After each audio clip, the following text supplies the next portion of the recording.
പുത്രലാഭാലോചനയും പുത്രകാമേഷ്ടിയും. അമിത ഗുണവാനാം നൃപതി ദശരഥൻ അമലനയോധ്യാധിപതി ധർമാത്മാ വീരൻ അമരകുലവരേ തുല്യനാം സത്യപരാക്രമനങ്കജസമൻ കരുണാരത്നാകരൻ കൗസല്യാദേവിയോടും ഭർത്തൃശുശ്രൂഷക്കേറ്റം കൗശല്യമേറിയിടും കൈകേയിയും സുമിത്രയും ഭാര്യമാരിവരോടും ചേർന്നു മന്ത്രികളുമായി കാര്യങ്ങൾ വിചാരിച്ചു ഭൂതലമെല്ലാം പരിപാലിക്കുന്ന കാലം അനപത്യത്വം കൊണ്ടു പരിതാപേന ഗുരുചരണാംബുജദ്വയം വന്ദനം ചെയ്തു ചോദിച്ചിടിനാൻ. എന്തു നല്ലു നന്ദനന്മാരുണ്ടാവാൻ എന്നരുൾ ചെയ്തിടണം. പുത്രന്മാരില്ലായ്മയാൽ എനിക്കു രാജ്യാദി സമ്പത്തു സർവവും ദുഃഖപ്രദം എന്നറിഞ്ഞാലും വരിഷ്ഠതപോധനൻ വസിഷ്ഠനതു കേട്ടു ചിരിച്ചു ദശരഥ നൃപനോടരുൾ ചെയ്തു.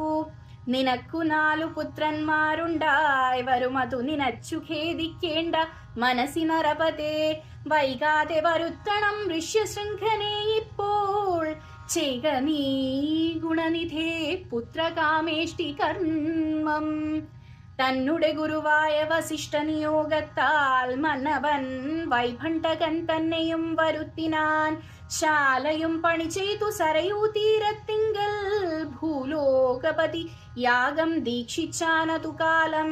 അശ്വമേധാനന്തരം താപസന്മാരുമായി വിശ്വനായക സമനാകിയ ദശരഥൻ വിശ്വനായകൻ അവതാരം ചെയ്വതിനായി വിശ്വാസഭക്തിയോടും പുത്രകാമേഷ്ടി കർമ്മം ഋഷ്യശൃംഖനാൽ ചെയ്യപ്പെട്ടു രാഹുതിയാലേ വിശ്വദേവതാഗണം തൃപ്തരായതു നേരം ഹേമപാത്രസ്ഥമായ പായസത്തോടും കൂടി ഹോമകുണ്ഠത്തിൽ നിന്നും പൊങ്ങിനാൻ വന്നിദേവൻ. താവകം പുത്രീയമിപ്പായസം കൈക്കൊള്ളുക നീ ദേവനിർമ്മിതമെന്നു പറഞ്ഞു പാവകനും. ഭൂപതി പ്രവരനു കൊടുത്തു മറഞ്ഞിതു താപസാജ്ഞയാ പരിഗ്രഹിച്ചു നൃപതിയും. കൗസല്യാദേവിക്കർത്ഥം കൊടുത്തു നൃപവരൻ ശൈഥില്യാത്മാപാതി നൽകിനാൻ കൈകേയിക്കും.